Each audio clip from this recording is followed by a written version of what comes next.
yang kami hormati, cukup banyak yang hadir pada pagi hari ini memenuhi undangan kami dari Presidium Gerakan Merebut Kembali Kedaulatan Rakyat atau GMKR. Pada pagi hari ini kami mengundang Bapak sekalian dalam rangka kami akan menjelaskan apa itu GMKR dan apa yang akan kami laksanakan pada tanggal 10 Februari 2026 di Gedung Juang. Jam pukul 10 kami akan melaksanakan deklarasi dan menyampaikan sikap tuntutan dari GMKR kepada publik. Jadi akan kami resmikan deklarasi dan sekaligus kami publish tuntutan-tuntutan apa yang akan dari GMKR menyampaikan. Jadi silakan nanti Bapak Ibu sekalian bisa tanya apa saja kepada kami ini untuk memberikan penjelasan kepada teman-teman insan pers, insan media yang kami hormati. Demikian pembukaan dari saya. Silakan kita bisa lanjut. Yang silakan Bu Michael mungkin bisa yang panah ada siapa saja. Oh ya, baik. Ini kebetulan pada pagi hari ini mewakili presidiumnya yang pertama adalah Mayor Jenderal Purnawirawan Sunarko. Saya kira semua kenal ya sama Pak Sunarko. Kemudian yang kedua Bapak Muhammad Said Didu yang kebetulan sekarang tidak bisa hadir karena masih berada di Pinrang, Sulawesi Selatan. Dan yang kemudian yang ketiga adalah Bapak Marwan Batubara sebelah saya. Dan kemudian yang tidak kalah gantengnya adalah Bapak Ustadz Rizal Fadilah. Dan terakhir yang kelima itu yang kami penandatangan undangan pada Bapak sekalian, saya Laksamana pertama Purnawirawan Nuryono Aladin. Demikian perkenalan dari Presidium yang hadir pada pagi hari. Kami persilakan Pak Narto mungkin memberikan penjelasan sedikit. Terima kasih Pak Mulyono, Pak Marwan Batubara, Pak Rizal Fadilah, dan teman kita yang tidak hadir karena kebetulan masih di luar kota, Pak Said Didu. Assalamualaikum warahmatullahi wabarakatuh. Salam sejahtera bagi kita semua. Saya akan melanjutkan menjelaskan apa yang tadi disampaikan oleh Pak Mulyono. Dan nanti kalau tidak lengkap, nanti ada yang akan menambahkan, melengkapi Pak Marwan Batubara dan Pak Rizal Fadilah. Bapak Ibu sekalian, yang namanya gerakan merebut kembali kedaulatan rakyat ini adalah satu tema yang kita usung. Ini bukan organisasi, ini adalah tema gerakan. Ini adalah tema gerakan karena kita tahu kedaulatan rakyat saat ini sudah dirampok oleh oligarki, sehingga rakyat itu cuma jadi objek. Dan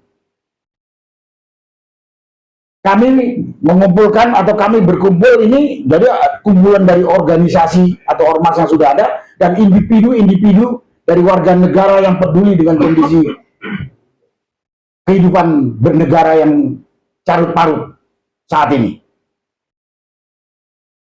Secara garis besar kalau mau saya katakan kedaulatan seperti apa yang kita ketahui dan sekarang kita usung untuk kita rebut kembali. Satu, kedaulatan hukum.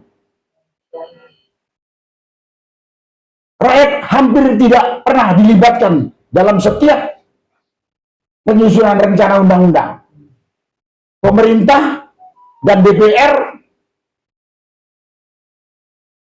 kemudian tidak melakukan sosialisasi dan tidak meminta masukan dari para pakar-pakar hukum yang independen, langsung diundangkan.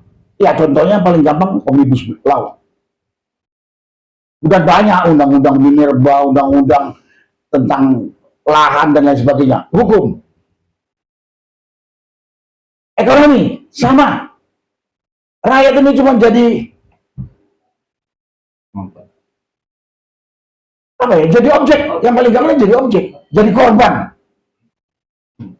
Penguasaan aset dan kekayaan nasional ini boleh dikatakan 80% dikuasai segelintir orang yang nggak sampai mungkin 1 juta orang dari yang penduduk Indonesia yang hampir 300 juta ini. Karena tidak ada keadilan menyangkut masalah ekonomi. Sangat banyak. Kalau mau dikatakan menjelaskan mungkin kita bisa berpanjang-panjang waktu lah untuk menjelaskannya itu. Masalah kedaulatan ekonomi. Rakyat hampir tidak bisa bersuara menghadapi kekuatan oligarki tadi. Kemudian kedaulatan politik sama. Hak-hak politik kita ini sudah dikooptasi, diambil oleh partai politik tanpa melibatkan rakyat. Namanya partai politik, nomor 1 yang diputuskan adalah kepentingan partainya. Kepentingan rakyat itu nggak tahu nomor berapa, nomor 2 atau nomor 3 atau nomor 4 ya. Kemudian wilayah, kedaulatan wilayah. Gampangnya itu lihat aja di PIK 2 dan PIK 1 itu. Pantainya saya kita nggak masuk, nggak bisa. Pantainya saya nggak bisa masuk, sudah ditutup. Apalagi yang paling banter sekarang itu di IMIP, Morowali. Sebetulnya yang seperti IMIP itu, seperti Morowali itu bukan hanya di Morowali, saya dengar.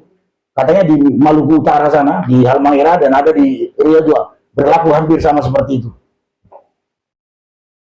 Termasuk kedaulatan atau hak rakyat terhadap sumber kekayaan alam atau sumber daya alam Indonesia yang begitu besar. Kita nggak tahu. Katanya kita kaya sumber daya alam. Oil, gas, batu bara, mineral lain. Katanya luar biasa. Tapi kita nggak tahu. Segitu besar itu kemana uangnya. Karena nyatanya pemerintah membangun masih dengan utang dan lain sebagainya. Mungkin secara rinci mungkin ada yang akan menambahkan. Tapi itulah 5 poin kedaulatan rakyat yang telah dirampas oleh oligarki. Kedaulatan politik, ekonomi, hukum, sumber daya alam, dan wilayah. Dan yang perlu saya sampaikan sendiri, apa itu oligarki? Oligarki ini adalah sekelompok pengusaha rakus atau super rakus yang di-backup oleh para pengkhianat. Para pengkhianat itu adalah pejabat-pejabat yang ada di negeri kita ini, baik yang di eksekutif maupun di legislatif. Karena dia membuat regulasi, karena dia sebagai regulator membuat regulasi yang menguntungkan para pengusaha-pengusaha itu. Rakyat itu jadi korban. Rakyat itu yang salah bisa jadi benar, yang benar bisa jadi salah sesuai kepentingan dia. Contohnya PIK atau PSN lah. Dan pemerintah sampai sekarang belum punya kepedulian yang jelas. Ada kemarin yang saya anggap cuman kepedulian main-main atau kepedulian menipu rakyat. PSN PIK 2 dicabut dari status proyek strategis nasional di atas kertas. Tapi faktanya di lapangan masih berlangsung terus seperti sebelum adanya pencabutan status proyek strategis nasional tadi. Berikutnya yang perlu saya sampaikan pada kesempatan ini, gerakan konstitusional. Dan kita akan kita akan informasikan, kita akan komunikasikan dengan seluruh rakyat dari Sabang sampai Merauke. Tahapan pertama kita berteriak. Ini yang akan kita laksanakan pada tanggal 10 Februari hari Selasa jam 10.00 di Gedung Juang 45. Itu kita baru mendeklarasikan sekaligus meneriakkan, mudah-mudahan pemerintah atau pemerintah lah dengan semua counterpart di lapangan nggak mudah dengarkan dan merespon dengan baik. Dan kita siap untuk audiensi, kita siap dipanggil untuk memberikan penjelasan. Kalau dengan teriakan ini nggak ada kepedulian, tetap juga kita dijajah, apa boleh buat kalau nanti rakyat meningkatkan gerakan. Selama ini saya tahu, kita semua tahu, kalau kita berteriak seperti ini, cuman itu saja lah. Biarin aja. Tapi saya yakin, makin banyak rakyat tahu yang ditipu dan ditekan pemerintah, Yakin gerakan ini akan makin besar dan makin solid. Kita nggak berharap menggerakkan rakyat, tapi kalau terpaksa ya katakan, kalau terpaksa, masa kita sudah merdeka 40 tahun, nyatanya sekarang sama dengan masih dijajah. Lebih sakitnya lagi dijajah oleh notabene saudara sendiri, teman sendiri, atau tetangga sendiri. Itu yang bisa secara garis besar. Tahap pertama kita akan deklarasi, meneriakkan. Berikutnya kita akan siap untuk beraudiensi, dan kita akan sebarkan kepada rakyat-rakyat yang sama dengan perasaan dengan kita yang sekarang ini terjolimi. Kalau nanti dengan teriakan enggak, ya kita akan lanjutkan gerakan. Karena ini perjuangan untuk menegakkan keadilan di tanah air kita ini. Sekali lagi, ini perjuangan untuk menegakkan hak kita, menegakkan keadilan. Yang saat ini kita masih merasa dijajah oleh oligarki. Sekali lagi, yang katanya oligarki ini ada kumpulan-kumpulan pengusaha rakus, terutama pengusaha dalam negeri, walaupun ada juga dari luar negeri, yang di-backup oleh para pengkhianat yang sekarang duduk di eksekutif dan di legislatif. Itulah ya garis besar yang bisa saya sampaikan. Rencana kami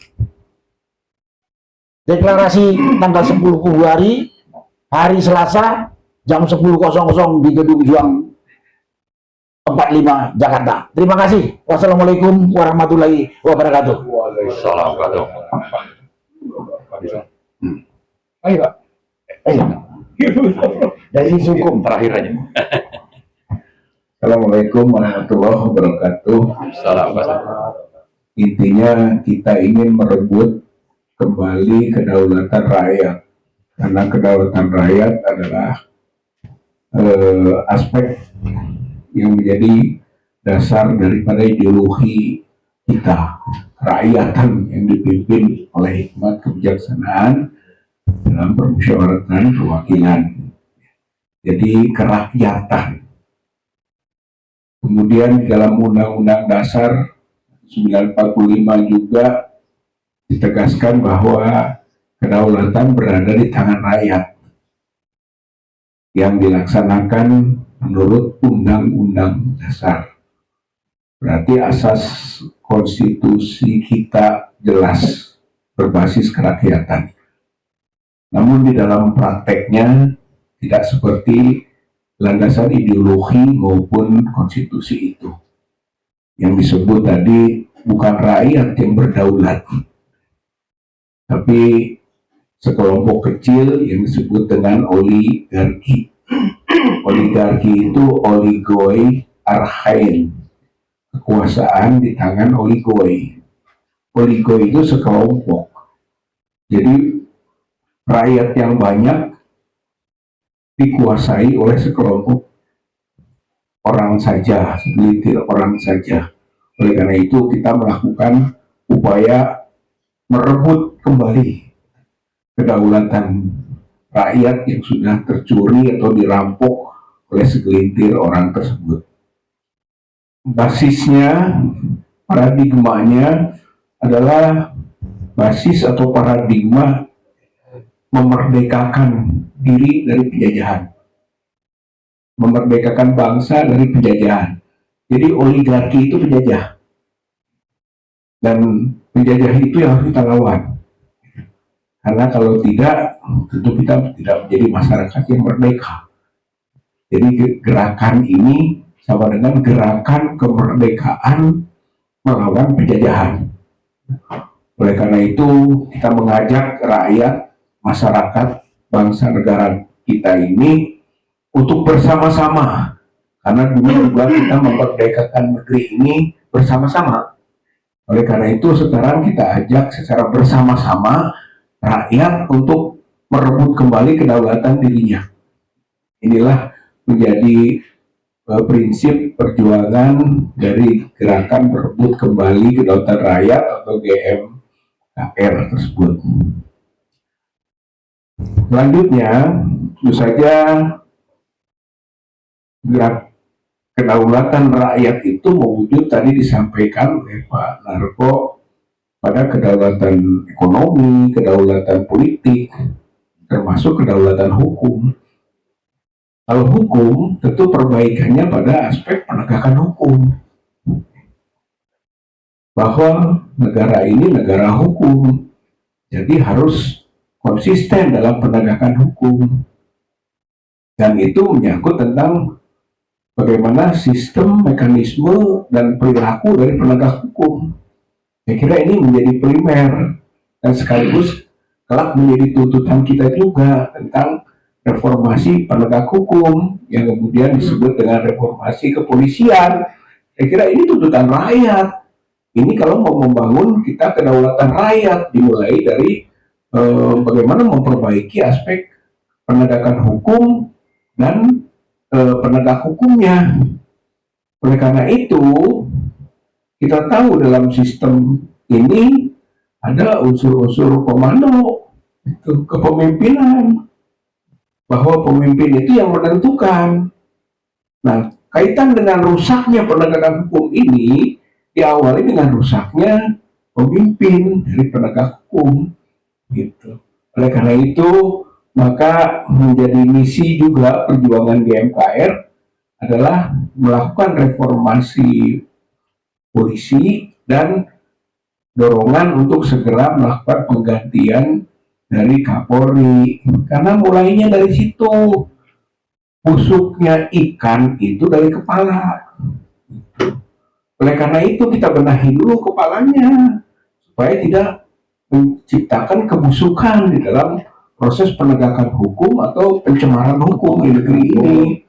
Ya, berarti dalam konteks hukum ini bagaimana kita desak agar Kapolri segera diganti, itu karena ini produk orde dalam tanda kutip lama, gitu. Kapolri ini adalah sisa-sisa dari rezim Jokowi, dan kalau mau melakukan pembaharuan, perbaikan, perubahan, ya ini mulai dari sini, gitu. Jadi desakan kita juga kepada pemimpin yang ada, Pak Prabowo, keberanian untuk memulai langkah politiknya dengan mengganti Kapolri. Dan ini ujian yang paling mudah, Karena apa? Karena juga dinyatakan kemarin kan oleh Kapolrinya sendiri, Pak Listio Sigit, bahwa nggak mau di bawah kementerian, maunya di bawah presiden. Tapi prakteknya di atas presiden, gitu. Oleh karena itu sekarang presiden untuk membuktikan bahwa Kapolri itu di bawahnya, yaitu dengan keberanian mengganti. Ini ujian ini. Benar enggak Kapolri itu di bawah presiden? Jangan-jangan di atas presiden. Gitu. Untuk membuktikan di bawah presiden adalah dengan cara menggantinya secepatnya. Ini tuntutan rakyat. Ini tuntutan rakyat. Ini harapan rakyat. Ini kemauan rakyat. Ini desakan rakyat. Inilah yang kita sebut dengan mengembalikan kedaulatan rakyat, dan itu adalah misi gerakan. Insya Allah kita akan terus bergerak bersama rakyat, bukan mengatasnamakan rakyat, karena banyak lembaga-lembaga ataupun organisasi-organisasi atau mungkin juga misi perjuangan yang mengatasnamakan rakyat. Insya Allah kita berusaha bersama-sama dengan rakyat untuk mengembalikan kedaulatan dirinya. Kedaulatan rakyat ini insya Allah akan berhasil, dan yang kita lawan adalah kelompok-kelompok kuat, jaringan-jaringan kuat yang menjadi prinsip dari mafia negeri ini. Ya, jadi mereka mafia bisnis disebut dengan oligarki bisnis maupun oligarki politik, mafia politik. Termasuk di situ juga adalah peran dari lembaga politik, secara spesifik partai politik. Partai demokrasi.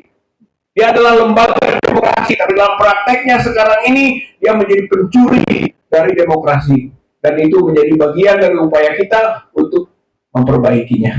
Saya kira ini saja yang disampaikan. Pada pokoknya, hayu tanggal 10 Februari 2026 kita rame-rame datang ke Gedung Juang untuk berpartisipasi, berkontribusi, menunjukkan kebersamaan kita sebagai rakyat Indonesia untuk merebut kembali kedaulatannya yang telah dicuri, diambil, dirampok oleh oligarki atau sekelompok orang, baik pebisnis maupun penguasa politik. Kira ini saja. Assalamualaikum warahmatullahi wabarakatuh. Ya, bismillahirrahmanirrahim. Saya menambahkan sedikit. Assalamualaikum warahmatullahi wabarakatuh. Selamat siang, salam sejahtera untuk kita semua. Jadi kita perlu menyampaikan kondisi faktual NKRI saat ini, yaitu bahwa kita berada dalam kondisi darurat kedaulatan. Itu hal penting yang menjadi titik tolak dan latar belakang kita membuat gerakan ini. Ada darurat kedaulatan, tapi di sisi lain kita punya konstitusi. Di pasal 1 ayat 2 itu disebutkan tentang bahwa kedaulatan ada di tangan rakyat dan dilaksanakan menurut Undang-Undang Dasar. Itu pasal 1 ayat 2 Undang-Undang Dasar 1945. Tapi kalau kita lihat secara utuh pasal 1 itu, pasal 1 ayat 1-nya menjelaskan bahwa kita adalah negara kesatuan.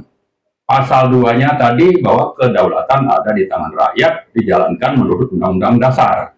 Pasal 3-nya itu menyebutkan tentang bahwa ini negara hukum. Nah, ternyata ini tiga-tiganya sudah tidak utuh dilaksanakan atau sudah memang semuanya rusak dari pasal 1 ini. Misalnya ayat 1 tentang negara kesatuan, ternyata ada negara dalam negara. Contohnya apa? Contohnya seperti di PIK 2, di Rempang, di Morowali, dan di banyak wilayah yang tadi sudah disinggung oleh Pak Narko. Nah, lalu yang kedua tadi soal kedaulatan itu adanya di mana? Bukan di tangan rakyat, tapi adanya di tangan oligarki. Oligarki itu siapa ya? Penguasa dengan pengusaha. Penguasanya itu nanti salah satu aktornya itu adalah presiden, kemudian didukung juga oleh partai-partai. Kemudian kalau bicara tentang hukum itu sudah tidak berfungsi. Nah, inilah sebetulnya yang menjadi latar belakang kita membuat gerakan ini, dan ini juga kita tujukan kepada siapa? Kepada penyelenggara negara. Siapa penyelenggara negara itu? Yaitu eksekutif yang dipimpin oleh saat ini Pak Presiden Prabowo Subianto. Kemudian ada legislatif, itu siapa? Yaitu di DPR, partai-partai yang berkuasa di Senayan. Kemudian yang ketiga itu adalah sektor hukum, itu ada di sana MA, ada MK, ya mungkin juga ada yang namanya KY dan sebagainya. Nah, tiga unsur penyelenggara negara ini semuanya sudah tidak berfungsi sesuai dengan konstitusi. Karena itu gerakan ini kita tujukan kepada siapa? Kepada tiga penyelenggara tadi untuk diperhatikan, dicamkan, dan diperhatikan lalu dilaksanakan tuntutannya. Tapi juga ini kita gerakan ini tujukan kepada siapa? Kepada rakyat, kepada kita semua. Kenapa? Karena kita selama beberapa tahun terakhir ini melihat dan mengalami bahwa penyelenggara tadi yang kita sebut itu tiga unsur penyelenggara negara itu sudah tidak berfungsi sesuai dengan konstitusi, tapi berfungsi justru berada di tangan oligarki. Jadi saya simpulkan dua hal penting, bahwa gerakan ini ditujukan kepada penyelenggara negara, tapi juga ditujukan yang kedua, yaitu ditujukan kepada seluruh rakyat Indonesia. Untuk apa? Untuk memulihkan kembali tadi yang namanya kedaulatan yang sudah dirampas oleh oligarki itu. Jadi karena itu mari kita semua rakyat ini, toh kita punya konstitusi yang menjamin untuk bagaimana supaya kedaulatan itu bisa dipulihkan. Kalau lewat penyelenggara negara itu sudah tidak memungkinkan, maka kita bisa melakukannya melalui gerakan-gerakan. gerakan-gerakan yang kita nanti ada langkah-langkah advokasi, ya mulai dengan deklarasi, ada pembacaan tuntutan, tapi juga tidak lepas dari berbagai langkah advokasi yang lain. Misalnya kita bisa membuat gerakan ini muncul di seluruh daerah.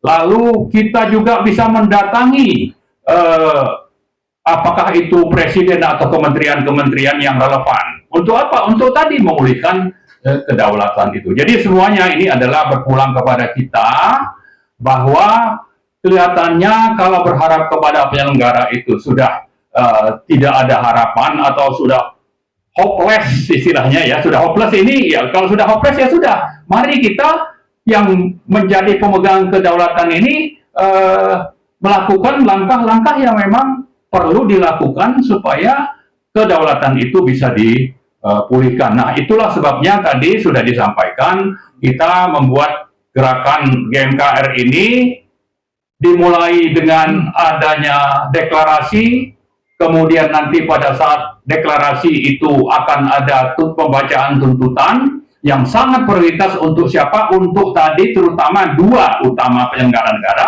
yaitu eksekutif dan legislatif. Lalu setelah itu kita juga akan melakukan kegiatan-kegiatan advokasi berkelanjutan. Jadi tidak berhenti di sini, dan harapannya dengan itu adalah bagaimana seluruh lapisan masyarakat, rakyat Indonesia kita harapkan mau bergabung, berpartisipasi dalam gerakan GMKR ini. Saya kira itu mungkin tambahannya dari saya. Terima kasih. Assalamualaikum warahmatullahi wabarakatuh.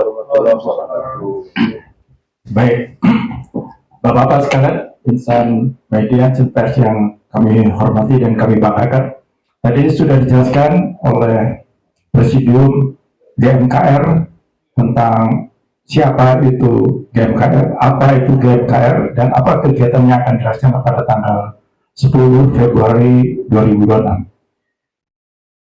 Kemudian saya simpulkan, yang pertama untuk Bapak Ibu sekalian, Bapak insan pers, bahwa tadi sampaikan GMKR bukan organisasi, tapi adalah suatu agenda gerakan rakyat. Kami adalah gerakan rakyat yang konstitusional, dan GMKR merupakan wadah bagi seluruh elemen bangsa, seluruh civil society, dan pribadi-pribadi yang mempunyai tujuan sama, yaitu apa? Itu mengembalikan dan merebut. Kita tidak akan mungkin kedaulatan itu dikembalikan, tapi harus kita rebut. Merebut kembali kedaulatan rakyat. Kemudian berikutnya, tagline kami adalah saatnya kita rebut kedaulatan rakyat seutuhnya. Ini tagline dari GMKR. Kenapa tagline ini kami sampaikan seperti ini? Bahwa tadi disebutkan bahwa jelas kedaulatan rakyat sudah tidak utuh lagi, dan tidak ada lagi, semua sudah direbut oleh oligarki dan penguasa-penguasa yang tadi disampaikan oleh Pak Narko dan teman-teman lainnya. Oleh karena itu, demokrasi pun demikian. Ada demokrasi, tapi semua demokrasi sudah tidak ada lagi di tangan rakyat. Semua sudah dirampok, dirampas oleh oligarki, dan tentunya pemerintah penguasa yang sejalan dengan oligarki. Dan kenapa kita sampaikan saatnya? Karena saatnya inilah yang paling kita rasakan bersama, bagaimana kedatangan benar-benar sudah amburadul, benar-benar sudah menyakitkan hati rakyat, sehingga saatnya kita harus kita rebut kembali. Dan kenapa pula kita sampaikan bahwa rebut kembali tidak mungkin akan diberikan secara cuma-cuma oleh pemerintah apabila kita tidak rebut. Kita tahu selama ini makin lama makin parah, bukan makin baik. Dan ini juga tergantung pada penguasa, pemimpin yang disampaikan oleh Bapak pembicara sebelumnya. Nah, ini oleh karena itu tidak terjadi dan makin lama makin menjadi, ini sudah gerah, rakyat sudah gerah. Nah, inilah kami lahir dari rasa keprihatinan rakyat, rasa kegelisahan rakyat, bahwa benar-benar Kedutaan rakyat sudah dirampok oleh penguasa dan oligarki. Dan satu lagi yang ingin kami sampaikan, kenapa kami pilih Gedung Juang? Gedung Juang 45. Gedung Juang 45 pada tanggal 18 Agustus 1945 itu oleh pemuda-pemuda ketika itu membentuk komisi aksi. Komisi aksi itu apa? Untuk membebaskan diri dari penjajahan Jepang. Ketika kita proklamasi tanggal 17 Agustus 1945, tentara Jepang kan tidak bisa menerima dengan begitu saja, tapi harus kita rebut. Sehingga pada waktu itu asrama 31 pada saat tahun 1945, Gedung Juang itu sebagai tempat pendidikan bagi para pemuda pendidikan politik, di mana di dalam pendidikan politik diajarkan bahwa pemuda Indonesia pada saat itu harus berani melawan penjajah, harus berani menentang dan hilangkan rasa takut. Jadi nyala api dari semangat perjuangan pemuda-pemuda pada tahun 1945 ini akan kami tiru ketika GMKR akan mendeklarasikan pada tanggal 10 Februari 2026. Itulah kenapa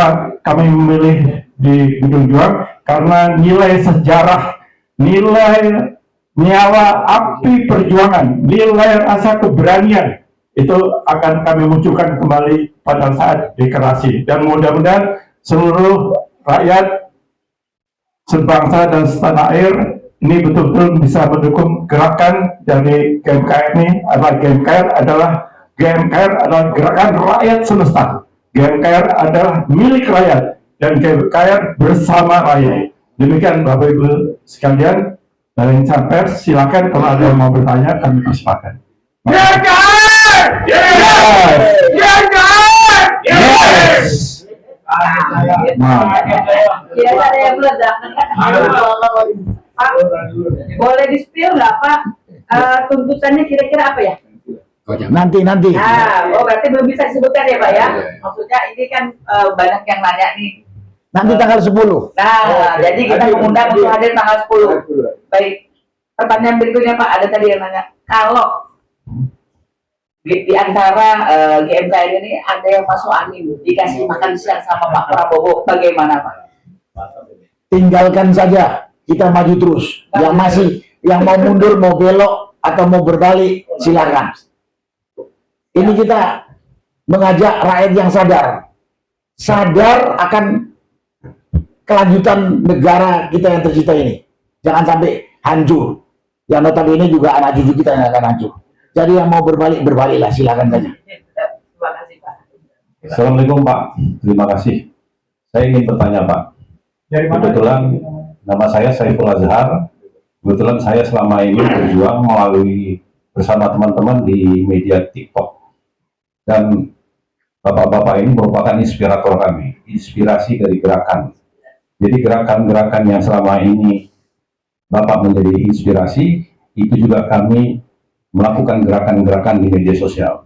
Jadi begini Pak, banyak kontradiktif yang dilakukan oleh pemerintah. Yang paling terbaru adalah ketika 5 tokoh bertemu dengan suasana yang begitu interaktif, yang selama ini informasinya Pak Prabowo ketika bertemu dengan beberapa tokoh sebelumnya, itu hanya monolog.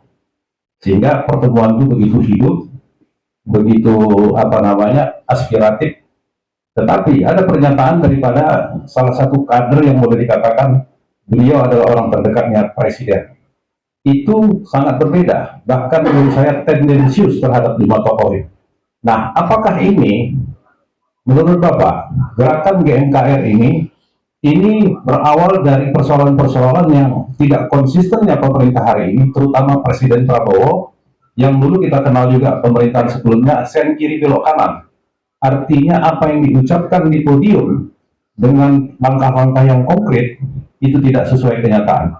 Apakah karena faktor itu kita melihat memang perlu ada satu wadah atau satu perkumpulan untuk menghimpun kekuatan. Bagaimana gerakan ini kita akan mendorong kepada pemerintah ini untuk menjadi melakukan langkah-langkah yang lebih konkret. Mungkin itu Pak pertanyaannya Pak. Kira-kira menurut Bapak, apakah gerakan ini nanti, kalau perlu, kalau memang pemerintah ini tidak lagi bisa memberikan harapan, saya berharap gerakan ini kalau perlu dilanjutkan dengan people power Pak, karena itu jalan yang terakhir dan itu konstitusi. Jadi kira-kira arahnya kemana ini Pak? Terima kasih Pak. Terima kasih Bung Saiful Hasan. Saya coba jawab. Nanti saya mohon kalau kurang lengkap, ini ada teman saya Pak Rizal, Pak Marwan, Mbak Murni melengkapi. Ya, gerakan ini muncul dengan tadi visi gerakan merebut kembali kedaulatan rakyat. Dasarnya atau mungkin referensinya ya seperti yang Anda katakan, salah satunya kita selalu melihat pernyataan-pernyataan atau sikap-sikap pemerintah atau penyelenggara negara, baik yang eksekutif maupun di legislatif, narasi omongan tidak sama dengan implementasi. Ini namanya mau menyimpang, namanya mau sen kiri belok kanan, terserah saja bagaimana penafsiran kita. Ya, saya ngambil yang paling mudah saja. Prabowo sebelum jadi presiden, sejak masa kampanye sampai setelah jadi presiden lebih 1 tahun, dia mengatakan akan memberantas korupsi, akan menegakkan keadilan, akan menegakkan hukum. Sampai sekarang saya nggak bisa menyebutkan angka ya seperti Anies mengatakan 11% gitu, tapi masih kecil banget dari kenyataan. Dia masih bermesraan dengan koruptor. Keadilan, hukum masih centang perenang, kasat mata pun nggak ditangani. Contohnya masalah ijazah palsunya si Jokowi dengan anaknya si Gibran, juga kasat mata ini. Orang budak aja bisa dengar, apalagi orang yang nggak budak. Masa diem saja? Loh, ini tanggung jawab pemerintah. Terutama presiden, dia punya aparat banyak banget. Masa diem saja? Jangan bikin rakyat malah menurun kepercayaannya. Kemudian keadilan. Lihat saja bagaimana penindasan kepada rakyat kecil di Tangerang Utara, di Rempang, di Kalimantan Timur, dan di tempat-tempat lain. Masa rakyat kemarin saya lihat, di Labuan Batu, kampung saya sana di Sumatera Utara, rakyat sudah menempati lahan itu lebih dari 20 tahun, katanya kemudian itu lahannya pemegang hak harus digusur begitu saja. Sampai sedih melihatnya. Apa nggak bisa rakyat turun tangan? Itu rakyat juga loh, bukan kambing hutan itu.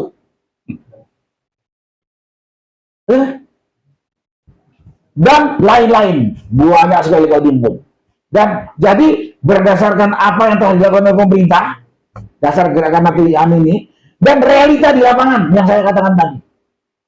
Jadi saya berdasarkan sepak terjang atau sikap yang telah ditunjukkan oleh penyelenggara negara, baik eksekutif, legislatif, dan kita juga melihat ketimpangan atau realita yang terjadi di lapangan.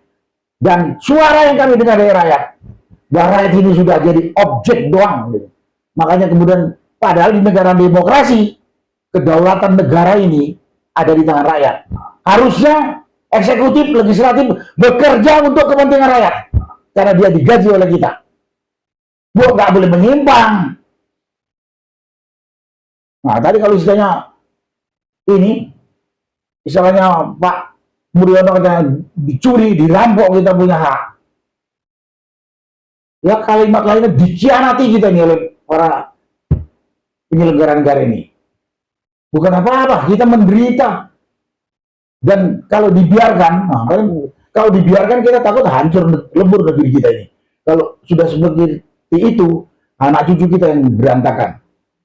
Itulah yang bisa saya jelaskan. Jadi ini berdasarkan sikap-sikap kerja pemerintah, penyelenggara negara, dan realita yang kita lihat di lapangan. Muncullah ini. Muncullah kumpulan kita ini yang akan kembali menuntut kedaulatan yang sudah dicuri, dirampok, dirampas, dan lain sebagainya. Sehingga kita cuma jadi korban doang gitu. Sekian itu mungkin yang bisa saya sampaikan. Mungkin ada yang mau tambahkan? Satu lagi Pak, pertanyaan sebentar Pak. Ya. Saya dari Pak Jana Setana Pak. Mau bertanya Pak. Begini Pak, ini kan adanya gerakan merebut kembali kedaulatan rakyat, menurut cerita Bapak dari tadi semuanya korupsi, dibiarkan semuanya dengan ada PIK semua. Tapi kalau dalam butir-butir Pancasila yang pemerintah tidak melaksanakan ini adalah saya rasa butir keempat Pancasila Pak, butir keempat kedaulatan dan kerakyatan yang dipimpin oleh hikmat kebijaksanaan dalam pemusyawaratan. Itu kemungkinan Pak, biar masyarakat mengerti apa sebetulnya yang dihapus tidak dilaksanakan oleh pemerintah Jokowi dan Prabowo. Biar masyarakat mengerti Pak. Terima kasih Pak Ganes, betul. Jadi kalau di sila keempat ya, kerakyatan yang dipimpin oleh hikmat kebijaksanaan di permusyawaratan dan perwakilan. Ini tidak dilaksanakan oleh anggota DPR. Nah ini juga termasuk bagian dari mengingatkan wakil-wakil kita yang ada di sana supaya dilaksanakan nih, bahwa dia itu melaksanakan kita punya kedaulatan. Ya mudah-mudahan. Terima kasih Pak Ganes. Ini tambah lagi. Nah ini Pak Rizal mengatakan masalah. Intinya memang kita mau menegakkan ideologi dan menegakkan konstitusi. Ini menjadi prinsip perjuangan GMKR karena ideologi sudah dihianati, sudah disimpangkan, begitu juga dengan konstitusi gitu. Jadi merebut kembali kedaulatan rakyat itu adalah menegakkan ideologi dan konstitusi. Dan secara teknisnya tentu saja bahwa pemerintahan yang disebut baru berganti itu harus memutuskan gitu kan pola, mekanisme, cara dari pemerintahan yang lama yang sudah dibaca bahwa itu telah tidak segar atau busuk tadi gitu. Jadi nanti secara menukiknya adalah bahwa memang Jokowi yang memimpin pemerintahan yang lalu itu harus mempertanggungjawabkan gitu atas segala kebijakan atau pengelolaan kenegaraannya. Oleh karena itu, maka wajar kalau rakyat itu menuntut, wajar kalau rakyat menuntut tangkap, adili Jokowi, itu wajar. Karena memang kita harus memutuskan hubungan dengan pemerintahan yang busuk. Kalau kita masih melanjutkan, berarti pemerintahan pelanjut busuk juga, gitu. Sehingga menimbulkan masalah baru, gitu. Dan itu menjadi persoalan yang menjadi agenda juga, gitu, dari gerakan. Dan Jokowi itu tidak sendiri, dia ingin melanjutkan dengan pola nepotismenya atau politik dinastinya, gitu. Ingin terus dengan menitipkan anaknya. Saya kira itu pelanggaran hukum. Pasal 28 pasal 28 Undang-Undang 28 tahun 1999 gitu kan. Pasal 22 menyebut nepotisme itu tindakan kriminal. Gitu. Jadi dengan adanya Gibran di pemerintahan sekarang yang dititipkan oleh Jokowi itu adalah tindakan kriminal. Begitu, sehingga makzulkan Gibran menjadi tuntutan juga karena ini adalah politik dinasti. Itu saya kira ini poin yang tidak bisa kita pisahkan. Dan untuk itu tadi pemerintahan baru harus konsisten gitu kan untuk melanjutkan program pemutusan hubungan dari pemerintahan yang busuk itu. Kalau tidak, ya semua busuk. Yang busuk harus disegarkan oleh rakyat dengan cara mengembalikan kedaulatan rakyat ini dengan cara merebutnya. Mari Bung, rebut kembali. Ya, gitu. Ya, tadi saya kembali ke pertanyaan pertama itu ya, bagaimana kita menilai tentang sikap Prabowo atas permasalahan kedaulatan ini yang kita anggap sudah dirampas oleh oligarki. Pada prakteknya setelah setahun kita melihat Prabowo itu lebih banyak retorika dan omon-omon dibanding pelaksanaan apa yang dia pidatokan. Misalnya dia akan mengutamakan penegakan hukum, ya, atau ingin memulihkan penguasaan SDA, atau ingin memberantas korupsi, atau banyak hal yang sudah dipidatokan, dan itu juga rakyat sering dijual bahwa dia akan mengutamakan rakyat. Tapi faktanya kalau kedaulatan rakyat itu sudah dirampok, ya, kita tidak lihat dia melakukan itu secara prioritas. Maka saya lebih menilai ini banyak retorika dan omon-omonnya, minim pelaksanaan. Ya, misalnya kalau kita bicara korupsi, sudah berapa banyak menteri yang diperiksa, diduga koruptor dan menyebut nama Jokowi sebagai orang yang memang memerintahkan atau terlibat.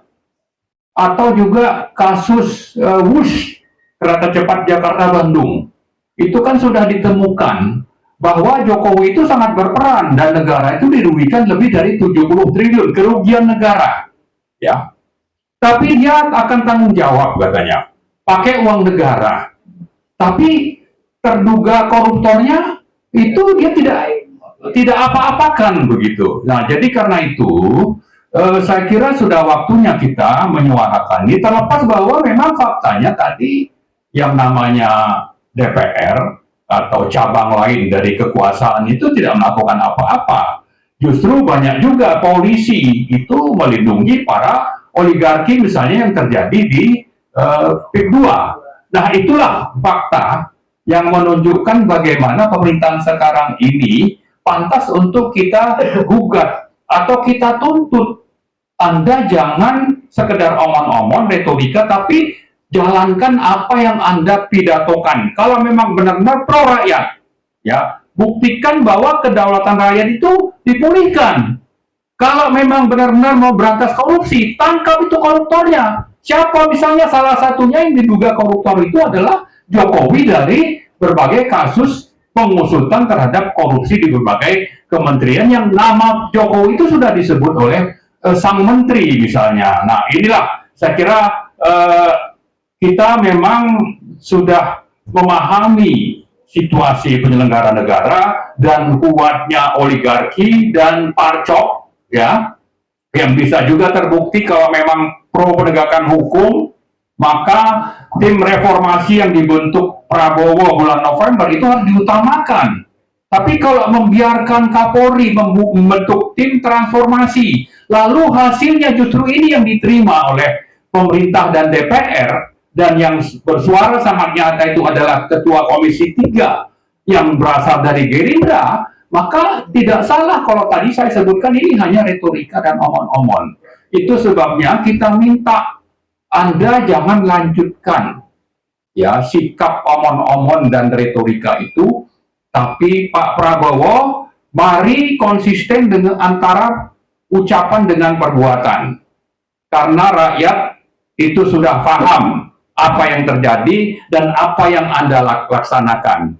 Jangan omon-omon. Nah, kita paham, kita ini mungkin tinggal segelintir orang yang akan bersuara terus untuk kembalinya kedaulatan. Tapi meskipun segelintir, kita tidak boleh berkecil hati. Kita berharap, ya, ada pertolongan Allah atau Tuhan yang Maha Kuasa yang akan turun. Kalau sudah itu yang menjadi pegangan kita dan itu kita dapatkan, saya kira rakyat nanti akan berbondong-bondong untuk terus bersuara, dan akhirnya apa yang kita tuntut itu harapannya, doa kita bersama. Mudah-mudahan nanti selama bulan puasa kita menyatukan doa, ya. Doa itu mudah-mudahan bisa terkabul sehingga apa yang menjadi tuntutan kita ini bisa terwujud. Insya Allah. Terima kasih. Sebagai tambahan nanti kita harus berdoa pada bulan puasa sebentar lagi. Biasa doa orang yang dizolimi itu makbul biasanya. Amin. Amin.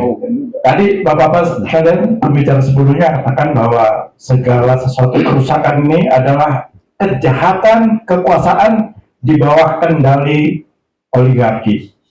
Ketika negara kaya, rakyat miskin, itu adalah pengkhianatan. Ketika nepotisme, korupsi, kolusi itu dinormalisasi, itu adalah pengkhianatan. Dan ketika politik dinasti dibiarkan, itu adalah pengkhianatan. Dan ketika rakyat dikriminalisasi dan oligarki dilindungi, itu adalah pengkhianatan. Pengkhianatan tidak bisa kita diamkan. Pengkhianatan harus kita lawan. Pengkhianatan tersebut adalah pengkhianatan terhadap bangsa dan negara. Teman kita, Pak Rizal Fadila, kita tahu persis, beliau menjadi tersangka. Sampai dengan detik ini, tersangka yang dikriminalisasi. Teman-teman kita, RRT dan teman-teman lainnya, itu juga menjadi tersangka karena dikriminalisasi. Dan teman-teman aktivis kita yang ada ratusan orang yang ditahan, itu akibat kriminalisasi. Itulah yang harus kita lawan. Demikian Bapak Ibu sekalian. Silakan. Terima kasih. Lagi. Pak. Tadi kan awal dari Bapak mengatakan bahwa kami ini kumpulan dari para tokoh dan ormas. Kalau dari ormas itu apa saja gitu ya? Kalau misalnya itu kumpulan, bukankah Presiden Prabowo sama Jokowi itu satu paket gitu? Yang apa? Ya bukan percuma kali Pak. Terakhir kan katanya Danantara katanya nggak korupsi, ternyata untuk bancaan korupsi juga gitu Pak. Ya saya kira itu aja Pak. Pak siapa Pak? Mahdi Pak. Juga ini Pak, kan oligarki itu apakah penjajahan oleh bangsa sendiri gitu Pak? Terima kasih Pak Mahdi. Yang pertama tadi, ini kumpulan ini yang memegang apa tujuan atau tema gerakan merebut kembali kedaulatan rakyat. Saya bilang kumpulan dari individu aktivis yang peduli dan keadilan.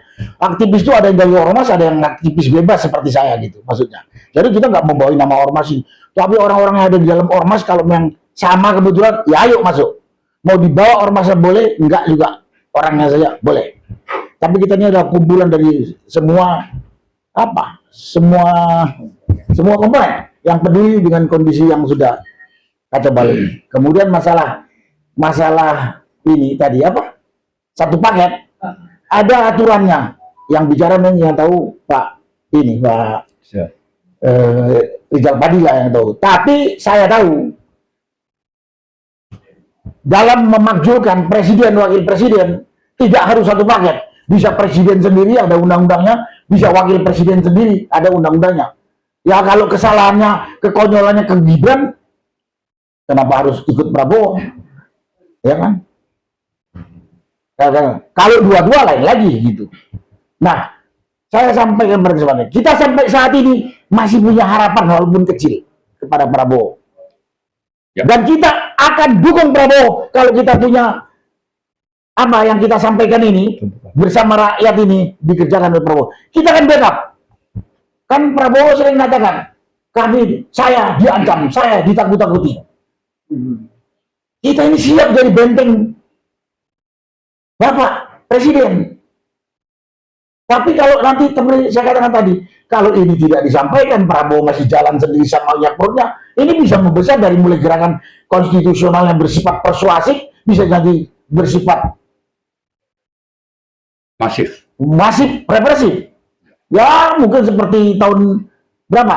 8. Tahun 98 atau tahun 66 dulu. Kita ini masih punya harapan, masih punya kepercayaan, walaupun kecil. Kalau kami sampaikan gitu. Minimalis. Ya minimalis. Tapi kalau Gibran tadi yang sampaikan ini, udah jelas-jelas melanggar hukum kok. Apa lagi kurangnya? Saya katakan tadi orang picek budek aja tahu gitu loh. Apalagi yang kayak kita ini masih normal, sehat matanya sama telinganya, nggak tahu juga kebangetan. Mungkin hatinya yang nggak tahu. Gitu aja. Kalau mata indranya tahu kalau Gibran tuh tidak sah sebagai wakil presiden gitu. Ini kalian menyinggung saya kalau memang gerakan ini ada beberapa misi tadi dijelaskan oleh Pak Anu tuh. Memang judul besarnya merebut kembali kedaulatan rakyat. Tapi untuk merebut itu kita banyak misi. Yang nggak banyak tapi ada misinya. Contohnya tadi majulkan Gibran, adili Jokowi, reformasi polisi, sikap koruptor, tegakkan hukum. Itu misi-misinya. Tapi temanya itu tadi, tema besarnya adalah merebut kembali kedaulatan rakyat yang telah terampas? Saya jawab, bisa ya Pak Madi? Lalu oligarki apakah kebiasaan ada pasti? Oligarki itu secara sederhana aja, sekumpulan manusia yang kemudian menindas rakyat untuk kepentingan dia saja. Dan ini dilakukan, kita udah kasat mata di sini. Adalah para pengusaha super ragus, di backup oleh para pengkhianat yang duduk di pemerintah, baik di Politisi, ya, pemerintahan ya. ya politisi lah, yang karena yang di pemerintah juga ada politisi gitu kan. Para pengkhianat yang ada di pemerintah, baik di eksekutif atau di legislatif. Karena pengusaha ini pengusaha rakus ini nggak akan bisa bergerak bebas kalau nggak ada para pengkhianat ini. Nah, pada waktunya kita akan sebutkan siapa nama-nama para pengkhianat itu. Sekarang nggak perlu, belum perlu. Siapa tahu besok kita sebut besok dia sadar, minta maaf, minta ampun dan kembalikan rampasannya, ya mungkin juga ada rakyat yang mau maafan. Kalau saya nggak mau maafkan para bajingan itu, hukum mati gitu. Ya. Enak banget kalau habis mencuri, habis ngacak-ngacak negara, minta maaf dong, diampunkan, itu enggak kalau saya. Ya. Jadi, dan ini pengusaha tadi bisa orang dalam negeri, WNI, bisa juga dari luar, atau kerjasama orang asing dengan pengusaha pengkhianat tadi, pengkhianat bangsa tadi itu. Ya, Pak Madi, mungkin itu yang bisa saya jawab. Terima kasih. Cukup ya, saya rasa Pak. Satu lagi. Terakhir. Nah, ya, terakhir. Mungkin Pak Sunarko, kalau saya punya persepsi sendiri, pandangan sendiri tentang siapa sih yang membackup. Kalau menurut Bapak tadi membackup oligarki atau pengusaha-pengusaha yang kita harus tegas bahwa itu adalah pengusaha berbasis Cina, menurut Bapak itu adalah misalkan Polri atau ABRI atau eksekutif legislatif, itu menurut saya salah. Tetapi yang sebaliknya, mereka itu di backup sama oligarki, karena oligarki itu kekuatannya adalah sogok menyogok. Jadi kalau ada jabatan sekian itu mereka melawan oligarki, bisa jabatan lebih lagi untuk menyogok, untuk mengkriminalisasi dan sebagainya gitu. Jadi sekali lagi harus tegaskan bahwa yang membackup itu oligarki, bukan pejabat eksekutif atau legislatif. Justru mereka itu dimanfaatkan oligarki gitu loh. Semuanya mereka juga banyak yang berdiri karena kekuasaan dari oligarki yang menguasai perpolitikan dengan sebuah penyokong mafia-mafia politik, semuanya itu terintegrasi dengan oligarki gitu kan. Terus yang kedua, tadi kalau nggak salah Bapak atau siapa gitu Pak Marwah yang menyebut di Gedung Juang akan disampaikan deklarasi berikut sekaligus penekanan kepada eksekutif legislatif. Satu hal yang penting adalah memperingatkan, memwarning kepada oligarki yang benar-benar sudah membabi buta menjajah Indonesia, itu harus ada action juga untuk memperingatkan gitu loh. Terus tentang GMKR, menurut saya itu gerakan merebut kembali kedaulatan rakyat perlu disempurnakan menjadi gerakan GMK2R. Jadi pas lurus, gerakan merebut kembali kedaulatan rakyat GMK2R.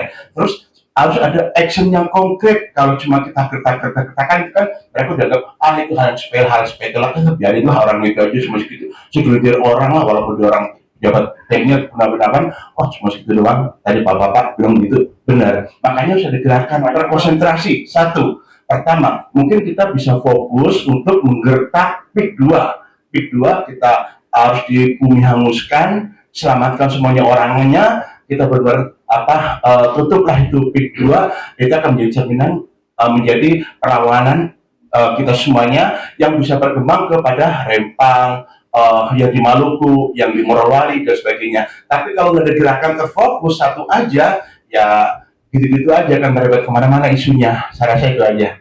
Saya terima kasih. Saya dengan Amhar Batu Atos dari pikiranmereka.com. Terima kasih Pak Adhar. Saya coba jawab. Pertama, ini semua oligarki. Oligarki itu adalah gabungan dari pengusaha dan pengkhianat tadi. Penguasa. Pengkhianat itu adalah penguasa penyelenggara negara, baik yang ada di eksekutif maupun di legislatif. Pengusaha itu nggak akan berkutik kalau pejabat-pejabat yang ada di eksekutif dan legislatif itu, dia teguh, nggak bisa disuap.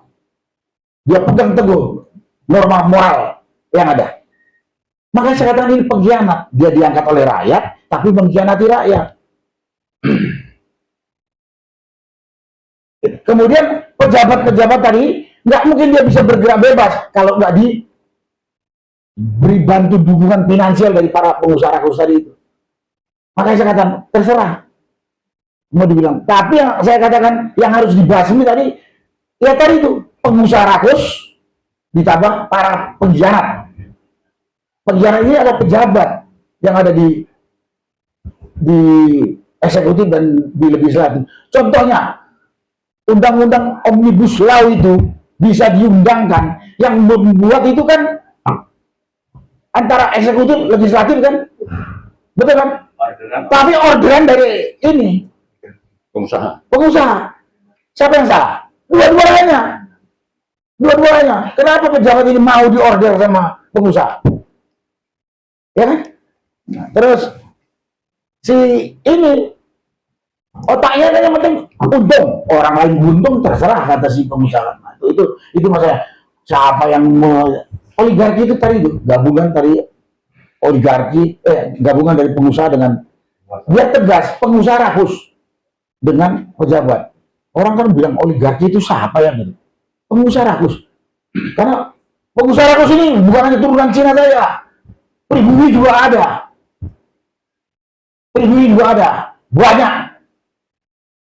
Banyak. Jadi bukan hanya turunan Cina saja ya. Enggak bisa bilang berbasis Cina. Rakus dia orang pribumi ada. Cina juga ada yang baik. Nah, ya itu makanya. Terus masalah teknis. Kita nggak perlu bicarakan di sini. Sekarang ini kita ngomong, harapannya juga mengedukasi rakyat biar tahu. Terutama rakyat yang merasa tertindas tadi. Nanti kalau dia kemudian mau bersatu, baru dia bergerak. Kalau bergerak atas dasar pemahaman dan kesamaan pandangan untuk menjaga negara ini, siapa yang mau melawan? Tapi kalau misalnya Pak Asar nyerbu Big 2, dibilang Bapak anarkis di hukum. Gampang ya. Sekarang ini salah ngomong aja. Contohnya Bapak ini dikriminalisasi. Apalagi sekarang membakar Big 2 tanpa kekuatan yang jelas.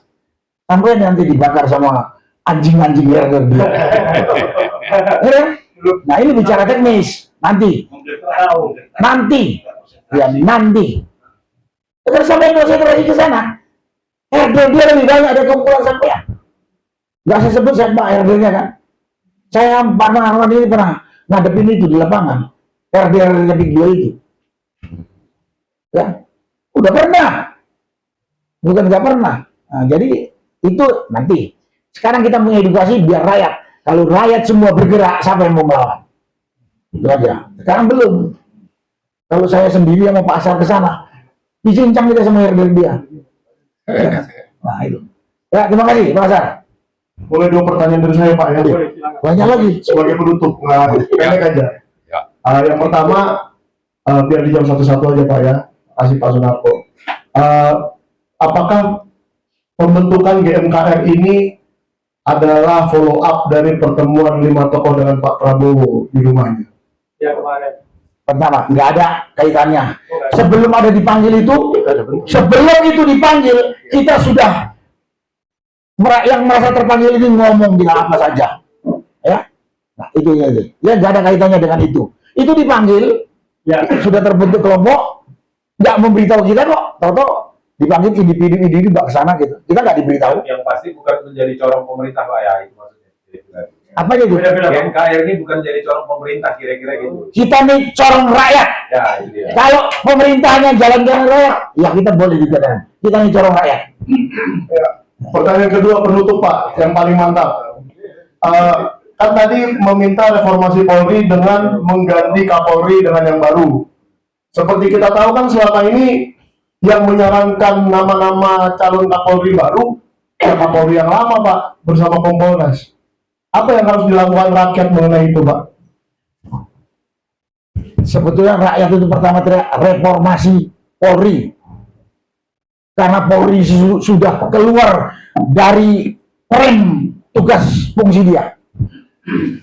Jadi lembaga super body yang bisa menguasai semua ini. Intinya reformasi Polri. Tapi kemudian bagian dari reformasi Polri itu kita minta pertanggungjawaban pimpinan tertingginya di Sigit. Makanya dalam reformasi Polri itu orang teriak ganti Listio Sigit. Ya, tapi yang namanya reformasi itu mengembalikan Polri sesuai dengan tugas pokok fungsi yang benar, enggak ngawur. Itu di dalamnya kemudian ada namanya, karena orang udah muak lihat mukanya si ini 7 tahun memimpin Polri kacau terus, makanya muak kan. Tapi teriakan sebetulnya pertama itu bukan ganti Listio Sigit, reformasi supaya lurus. Tapi sampai ke situ apa? Karena ngaconya Polri ini, karena kepemimpinan ini manusia, ganti dia dulu. Nah, urusan kemudian cari pengganti pilihannya dia, bosnya dia itu presiden, terserah presiden. Kalau nanti pelakunya kayak gitu, kita teriakin lagi. Tapi kita berharap enggak. Tapi kalau iya, ya teriakin lagi. Oke, itu yang bisa saya jawab.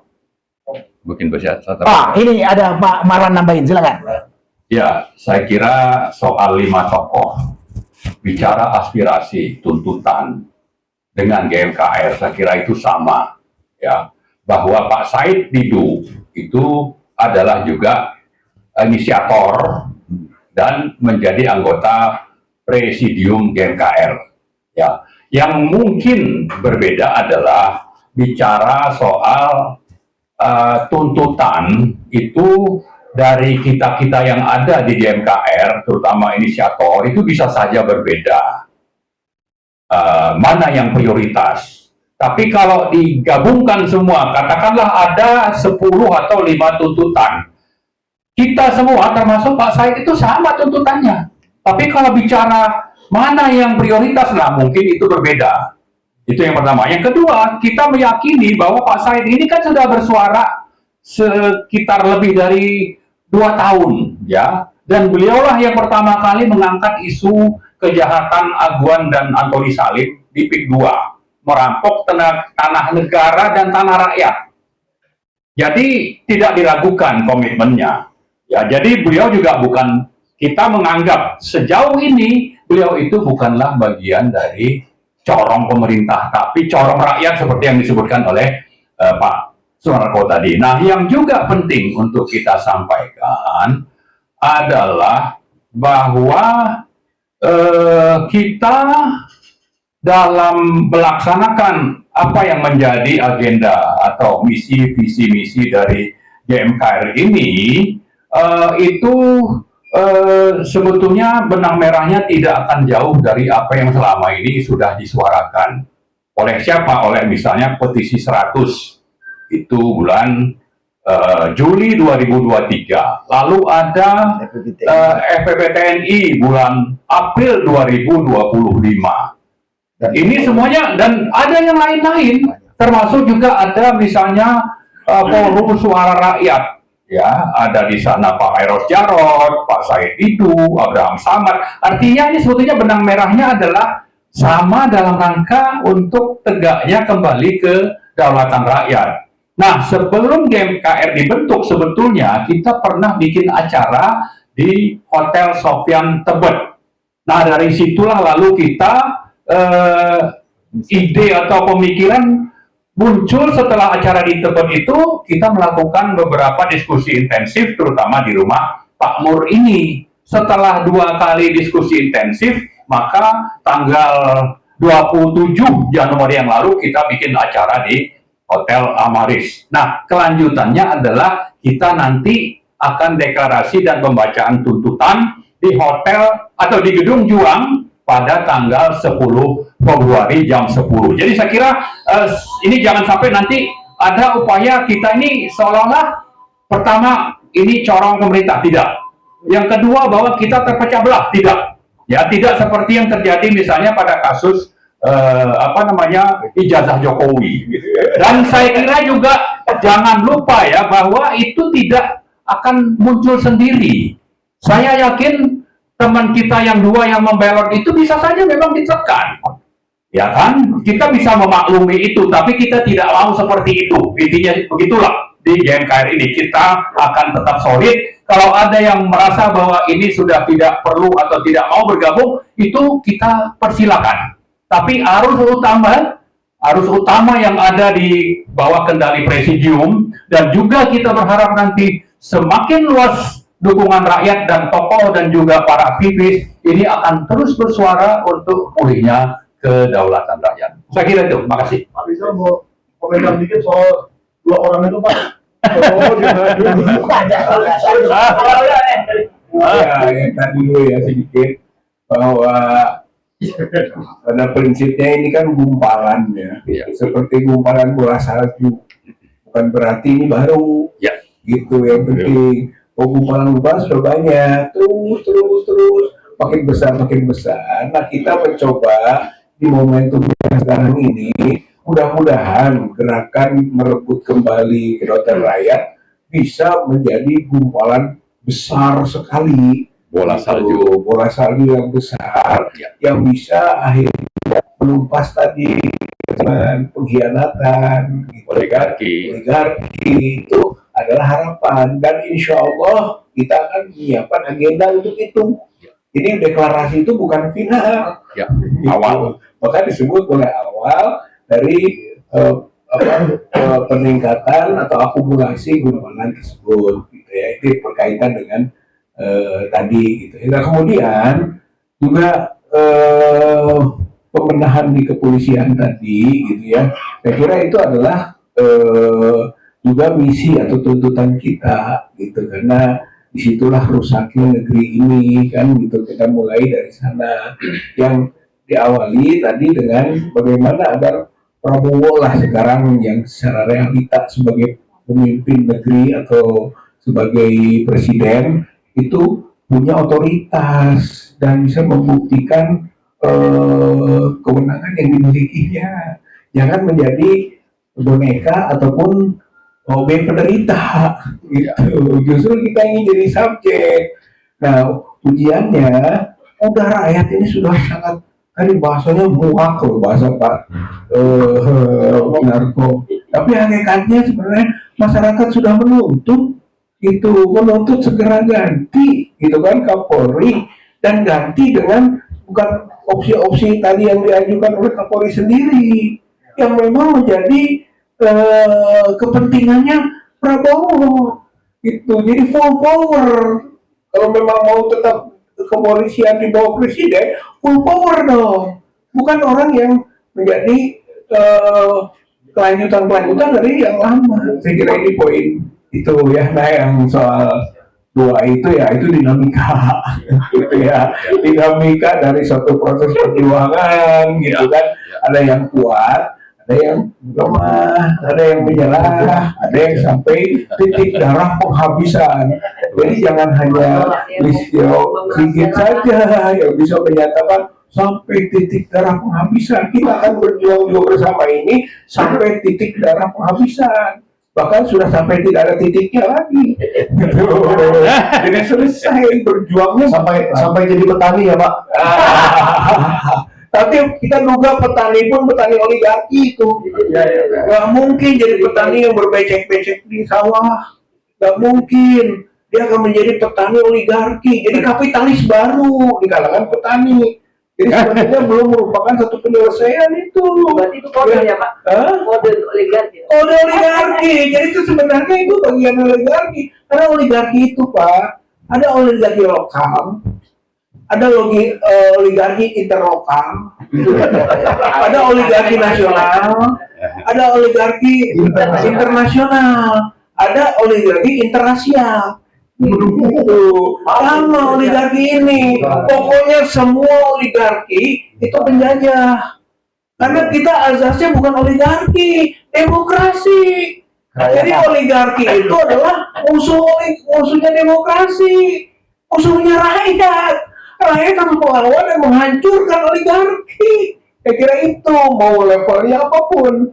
Dengan begitu, saya kira tadi insya Allah kita mampu ya kan untuk merebut kedaulatan rakyat kembali, insya Allah ya. Kalau ada bahasa kembali tadi itu untuk membuat satu paket bisa merebut kalau memang belum pernah ada hak, dan bisa merebutnya ulang ketika memang pernah ada. Gitu. Intinya merebut kedaulatan rakyat. Ya, insya Allah. Yuk. Ini sesuai dari omongan Mital tadi yang 5 orang dipanggil ke negara ya sama Prabowo. Karena Abraham Samad kemarin mengadakan di hotel Manhattan. Nanti Abraham Samad nanti infonya kemarin saya tanya dia mau dipanggil ke Tambalang sama Prabowo. Gimana itu Pak? Dan itu baru info Pak ya. Isu. Videonya. Ya biarkan saja itu kita monitor lebih lanjut. Sekarang nggak mungkin kita ngasih komentar segala macam. Presiden boleh memanggil semua orang sesuai kepentingannya. Yang Masuk Pak Narko ya. Iya, sesuai dengan keinginan beliau lah warga negara. Dan kita nggak boleh juga negatif yang dipanggil kan. Nah gitu. Jadi kita dengarkan. Untuk perbaikan kenapa tidak? Ya kalau untuk perbaikan kenapa tidak? Nah, karena memang presiden kan orang juga kan. Butuh teman, butuh dukungan. Siapa tahu dia minta dukungan sama kita. Tapi presiden juga, ya bisa kan? Kita siap mendukung kalau untuk kepentingan negara ini kok. Untuk kepentingan rakyat. Ya, oke. Mungkin sedikit catatan nih. Catatan ya. Jadi terakhir sekali untuk menjelaskan bahwa presiden itu bisa memanggil siapa saja. Waktu misalnya Pak Said datang itu kan sebetulnya nama yang disodorkan itu lebih dari 5, tapi yang diterima cuma 5. Jadi presiden suka-suka, tapi juga harap dicatat bahwa purnawirawan TNI itu pernah bertulis surat sampai 3 kali untuk ketemu dan tidak pernah diterima sampai sekarang. Nah ini juga perlu dicatat gitu. Jadi jangan cuma mencatat yang datang, tapi yang minta untuk datang itu juga ada supaya kita tahu bahwa ternyata sesama TNI purnawirawan itu hubungannya kelihatannya kurang sesuai harapan. Faktanya tadi, kenapa purnawirawan sekian puluh purnawirawan jenderal sudah bersurat kepada Pak Prabowo untuk ketemu menyampaikan aspirasi itu tidak pernah digubris. Saya kira itu 2 kali. Iya. 3 kali. 3 kali. Oke, itu ya. Terima kasih. Assalamualaikum warahmatullahi wabarakatuh. Oke, ada tambahan tadi ada Orang sipil yang komentari orang sipil. kenapa GMKR bukan GMKKR. Ya tadi Pak siapa itu? Ya. Nah gini, kenapa tidak GMKKR? Karena gini, kalau GMKKR terlalu panjang, jadi kami singkat GMKR. Dan kami menyiasati dengan frasa merebut kembali jadi satu kata, merebut Ya. kembali. Ya. Ya, GMKR. Itu ya Pak, ada yang Siap. Udah. Tutup. Tutup aja udah. Nanti sambil ini aja. Bukan maksud saya gini Pak, apakah GMKN nggak mengevaluasi, introspeksi? Maksud saya kan sebelumnya yang Bapak Marwan bilang sudah ada lembaga-lembaga, apakah itu tidak mubazir Pak? Tadi udah dijelaskan sama Jadi Pak. saya kira soal evaluasi orang baru mau deklarasi kok mau evaluasi. Kita kalau itu kan yang lain ya. Tapi yang jelas kita kan ada perintah untuk melakukan nahi mungkar ya. Atau di agama lain itu ada perintah untuk supaya kebenaran, keadilan itu ditegakkan. Soal bahwa hasil akan seperti apa itu bukan urusan kita, itu urusan yang maha kuasa. Tapi tidak boleh juga kita abai melihat adanya hal-hal yang menyimpang, kita diam. Nah, sepanjang kita masih bisa bernafas, bersuara, kita akan lakukan itu meskipun jumlah kita itu sangat minimalis. Itu harus dicatat ya. Terima kasih. Ya, baik, Bapak Ibu sekalian, kami ucapkan terima kasih kepada sahabat-sahabat kami insan media, insan pers yang telah hadir pada pertemuan siang hari ini, dan mohon diingat bahwa insan pers ini lebih tajam pisaunya daripada sebuah pisau, daripada mayoritas tentara. Ingat ketika sirene yang pejabat-pejabat itu tidak ada gerakan apa-apa, tidak ada demo, hanya di sosmed ribut. Serina pun langsung secara bijak pemerintah melaksanakan supaya tidak ada bunyi sirena lagi. Sekarang sudah tidak ada lagi bunyi sirena kan? Dan juga mereka tidak patuh pada lalu lintas. Saya lihat beberapa pejabat yang melihat di lampu itu sekarang mengikuti aturan lampu, padahal tidak. Ya, demikian sekali lagi kami ucapkan terima kasih dan mohon tetap sampai menjadi sahabat kami untuk kami kita bisa melawan. Sebentar saya dapat telepon dari Pak Said Didu ya, sebentar biar bisa ngomong.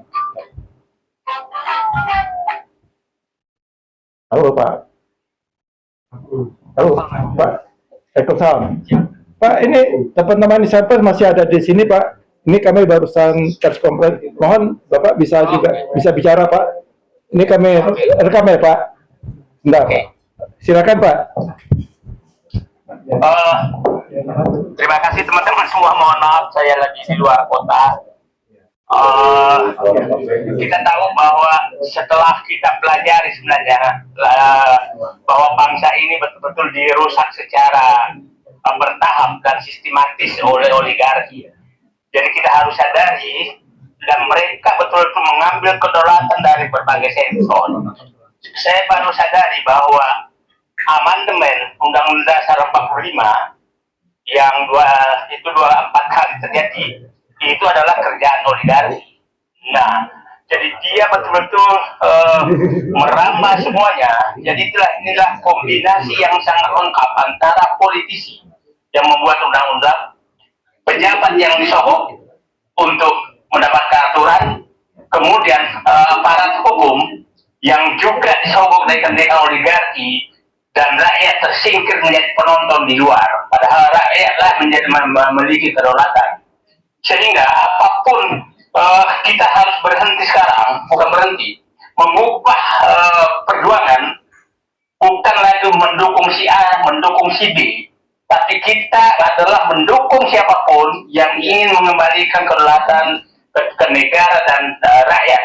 Karena mereka lah yang merusak negara. Merusak negara, kita lihatlah bagaimana orkestrasi di DPR merubah undang-undang Minerba, undang-undang membuat undang-undang cipta kerja, mereka membuat pembebasan pajak kepada perusahaan Cina, mereka kong ada terjadi penyelundupan, dan banyak sekali data yang sudah ada di tangan Presiden Prabowo, dan mereka tahu persis siapa yang merampok, berapa besar yang dirampok, dan sepertinya data yang dimiliki Presiden persis sama dengan yang kita miliki.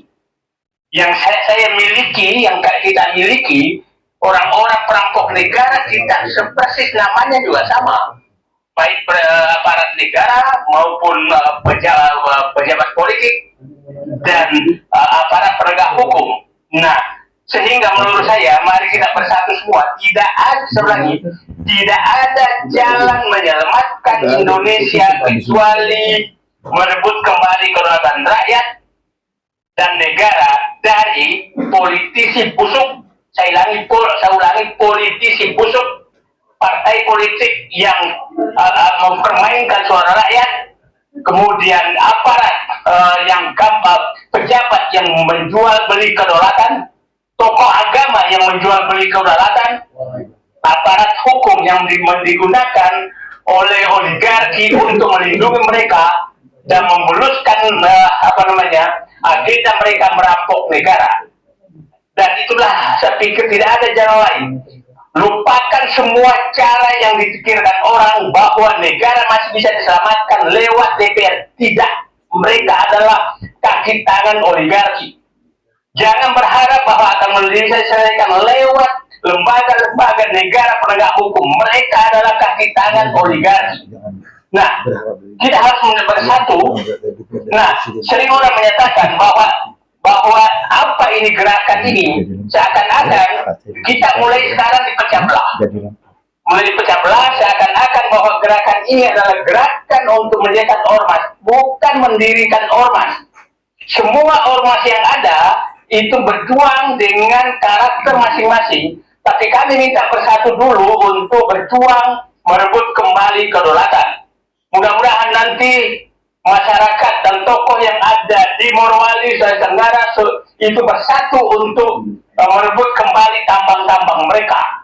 Orang-orang di PIK 2, rakyat bersatulah mengambil kembali kedaulatan dari PIK 2. Kemudian di Sumatera Utara, di Sulawesi Selatan, di Papua, di Kalimantan, di Maluku sana, mari kita bersatu semua untuk mengembalikan kedaulatan rakyat dari oligarki yang diserahkan oleh para politisi-politisi busuk, partai politik yang menjual kedaulatan. Itu saya pikir dari saya. Mohon maaf, saya agak emosi kalau memikirkan ini, karena saya menikmati betul. Saya lagi ada di kampung, menikmati betul kemerdekaan rakyat di sini sejahtera karena tidak ada oligarki masuk. Tidak ada oligarki masuk. Yang masuk hanyalah partai politik penyokong. Penyokong kekuasaan, tapi tidak melakukan aktivitas di wilayah saya. Oligarki belum masuk, tapi mungkin suatu saat juga akan masuk. Itu Pak, makasih.